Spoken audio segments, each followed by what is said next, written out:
It's a proverbial six-pointer at Champion Hill this afternoon as Dulwich Hamlet welcome fellow strugglers Truro City.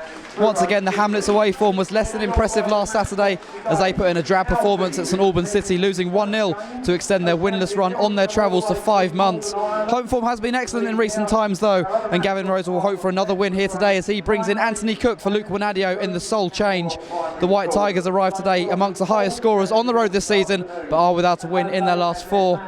They too had a damaging defeat against relegation-threatened East Thurrock United last Saturday, and Lee Robinson is without the services of 3 key players in goalkeeper Harvey Rivers, midfielder River Allen and top scorer Tyler Harvey this afternoon. With both sides only 5 points above the drop zone, who can give themselves a huge boost in attempting to stave off relegation. Akinyemi on the ball now, dispossessed. Greenperson another chance, give it back to Akinyemi, poked onto Clunis. Dulwich trying to attack on the front foot straight away, gets an early shot, and it's a low save diving to his right by Corey Harvey inside 35 seconds. He's on the move, Ferguson floating one out to him, it hangs in the wind and Maskell brings it down, controlled on his knee very nicely indeed. Oohs and ahs from the rabble. Maskell, clever pass down the line, reverse ball to Green, who's got space, floats it across Nathan Green. It's Cook arriving at the back post, off the head of Akinyemi, and the goalkeeper's just stuck a hand up and kept it away from Dippo in the end, and gathers the loose ball, tries to release Banton with a quick clearance.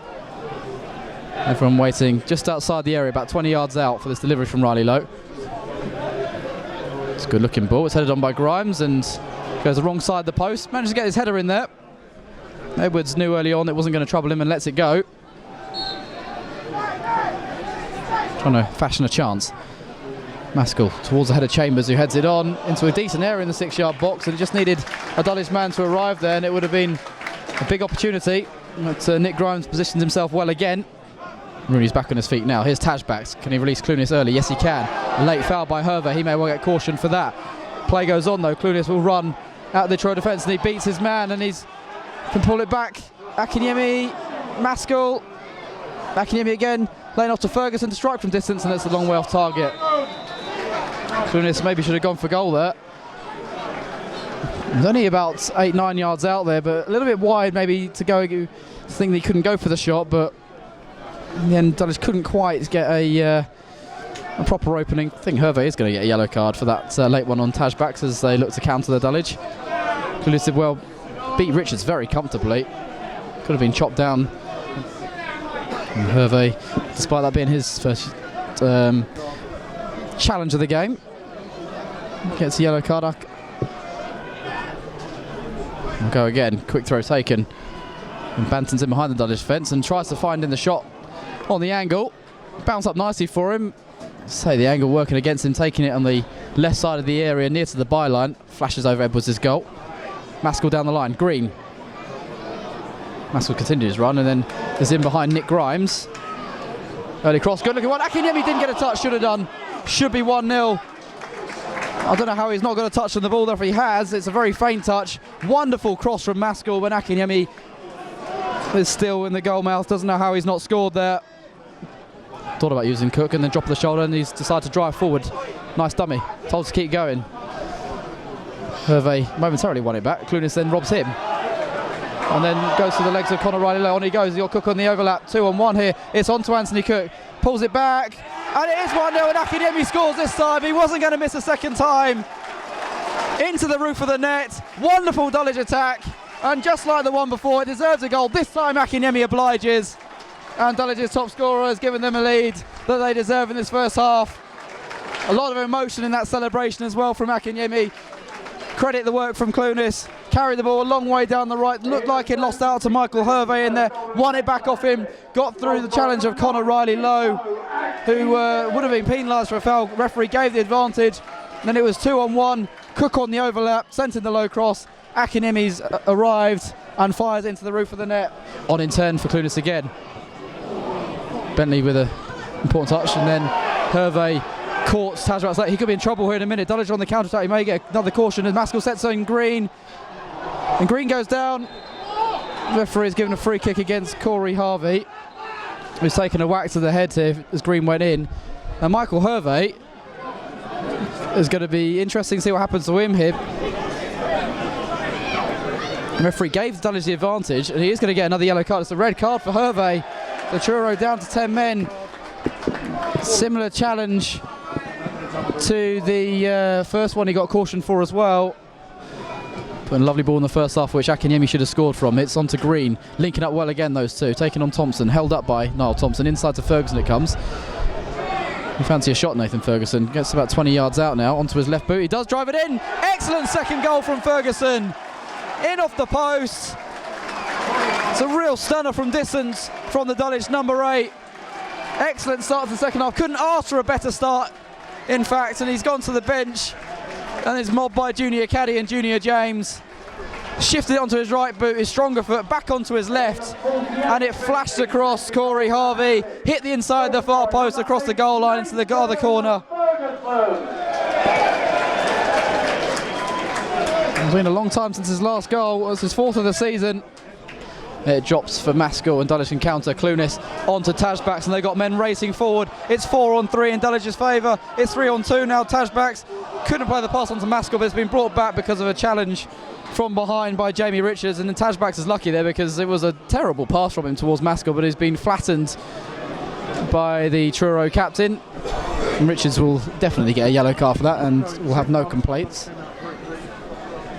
Surely it's going to be Cook on his right boot. 22 yards out, 4-man wall.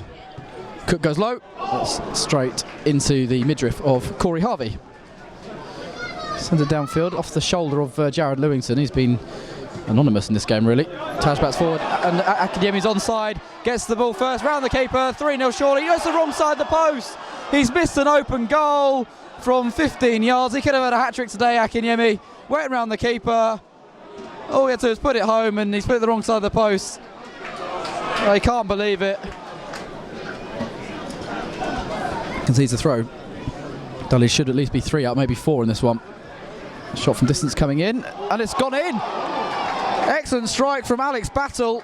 Sailed over Edwards, and from nowhere Truro back in it. It was Dulwich giving away a sloppy throw in. Ball came infield to Battle, and it's game on again here. Dulwich should be home and dry in this one, but as so often has been the case this season, they've left the door open for the opposition to come back. It's a sensational goal from distance from Battle, take nothing away from the strike. Tajbacks can't go flying in because he has been booked. It's come for Rooney. He fancies a shot from distance, gets to the edge of the penalty area, sends it on to Banton. 18 yards out, tries to curl one and curls it over the top. Truro fancying we've only got 10 men. Edwards from the restart's not a great one from him. Lewington looked like he let into that with his arm. Chambers clears. Akinyemi's onside again. He's in behind again. Akinyemi is saved by the boot of the keeper this time. Well, Harvey made himself big. Akinyemi again, though, should have maybe done better there. Vose. Short pass. Arian Tajbacks on the ball again. And that's a better pass, and it's in behind the defence, and Clunis can bring it to the right side of the area. Akinyemi waiting for a cross. Low ball in, blocked by Grimes, corner kick.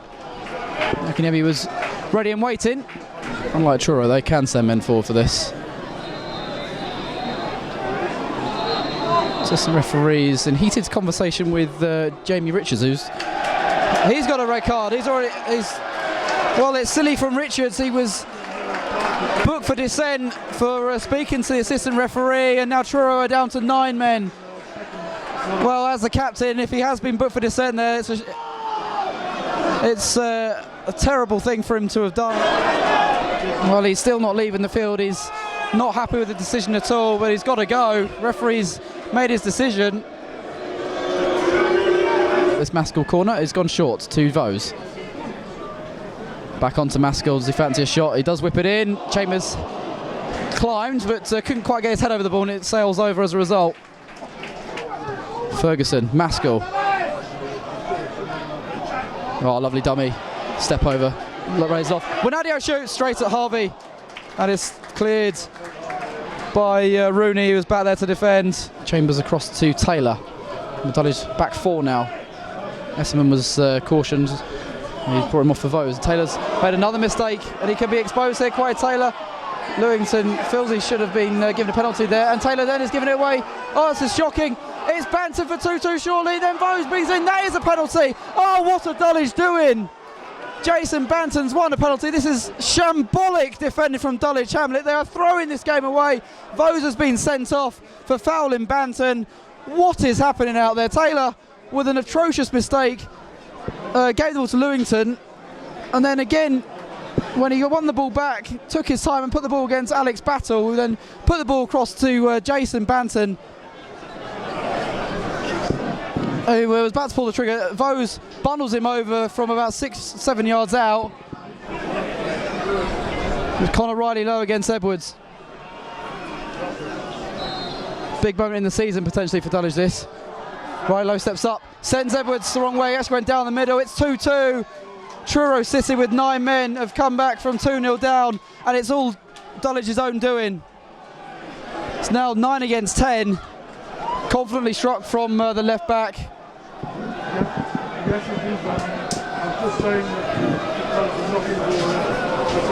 Stuttered his run up, confidently dispatched. Entertaining one, that's for sure, but a frustrating one for the Hamlet. Edwards, Clunis trying to head it on. Wanadio should get to the second ball, he does. Bounces up nicely for him, then he turns into traffic. Somehow keeps hold of the ball, still Luke Wanadio. Gets to the shot, yes! Yes, Luke Wanadio! You beauty! He's fired in a shot from distance, and Dulwich are back in the lead. His first goal since rejoining the club. That is a huge goal yet again. And can they hold on this time? With 5 minutes to go, he's turned nicely, and from the edge of the area he's fired it low and hard across Corey Harvey. Does that set them up for the 3 points? Well, they shouldn't be in this position. Wanadio can't clear. It's going Taylor's way again. Is there more late drama in this one? Banton. He's come on to Powell, free edge of the area. Sends in the shot. Spilled by Edwards and then gathered as Rooney looked to get into the loose ball by his feet. Oh, what a game it's been. Gav, that was the most stressful way to win a game I think I've ever seen. Yeah, it was. I think in games we've played this season, 11 v 11, we've always made things look harder than they need to be. We make decisions that they're not clear thought out as a group. Even in the first half, we got in behind them a few times. We made the last pass just seem to be difficult, a tricky pass rather than just a ball across the face. So we just need to simplify everything we do our basic jobs in terms of tracking men, being organised. We tend not to be able to do that as a group, so it doesn't matter who you're playing against, it doesn't matter the numbers you're playing against. If you don't do the basics well, you'll always give the opposition a chance. We definitely made hard work of it. I think we was in control of the game when it was 2-0, and I think we got complacent on the ball. We gave them opportunities which weren't there at all, and very, very hard work of it. But we got through the 3 points, and that's the main thing. From the outside looking in, simple math says that 11 men against 9 should be fairly comfortable. Is it always that case on the pitch, or is it actually more difficult than it sounds? I think you make it as easy as you can. Like in terms of, with 9 men, we have two extra players, and all we've got to do is keep the ball, because they're chasing. They haven't got their shape. They can't match us formation-wise, and I don't think we've done well enough when we had 11 versus 9, and I think I don't know if we found it too easy, and just that's why we got complacent, but we can't do that. I think everyone knows in football you play against 1 or 2, and then people start passing the buck thinking, we got another man, so we should be okay. I thought the responsibility on the ball to pass the ball was very, very bad. Collectively, we just kept on making unforced errors. People were passing the ball and getting it back and not having an idea of what they were going to do next with it. Quite disappointing. Nice goal from yourself today. You've been waiting for that for a while? Yeah, I haven't scored for ages, but I should be getting more goals. But it's been a tough period, and I think we're coming through the other side of it, so that's the main thing. Could be the most important goal of our season, that one from Luke. Obviously, it could have easily felt sorry for ourselves getting back to 2-2, but lovely goal. I think we did feel sorry for ourselves. Luke done what I've been asking to do since he's been back, and that's to express himself and be positive. He had another shot afterwards, which forced the keeper to a save, and that's what I want from him. I want him to express himself. He can play a level higher. He's showed that already, and I don't want him to make the numbers up. I want him to come here and be really expressive in his play and ask defenders questions, and he done that today. Dips is probably the He scored our first goal, but he knows full well that he's had two good opportunities. One was probably clearer than the other, running through. He done really well. I thought he composed himself to get around the keeper and then just rushed his shot. And I think that type of tension in the way he took his shot was how we played in the second half. Really tense, even 2-0 up, like really tense, unnecessarily, for no reason, just lacking composure. Like, you got the goal right in front of you and you somehow find it, in you to be worried and rushed. And I think we were like that all the way around the field, and then obviously has another opportunity again, dips. And again, just, the finish was never really going to score in the manner he did. And then obviously I think players are, still thinking we still got work to do because that should have took us out of sight. And maybe a bit negative in that thought process because you don't need to be winning 3-0, 2-0's all right against 9 men. But it just shows how vulnerable the mindset is. Just finally, home form has been crucial over the last few weeks, hasn't it, in helping us fight any relegation threat? Yeah, definitely. The crowd, the fans, they contribute a lot. I mean, they keep the team up, do you know what I mean? And give us some belief. We've been a bit more resilient at home. We've made it hard for people when we play aggressively, and I think our supporters have done really well in terms of making it a hard atmosphere to play in front of. So that's good, and I think our home form should see us safe this year. Disappointingly that I'm speaking about us being safe, but it is what it is. It's a reality. We need probably 2 or 3 more wins, I would say, to make sure we're guaranteed.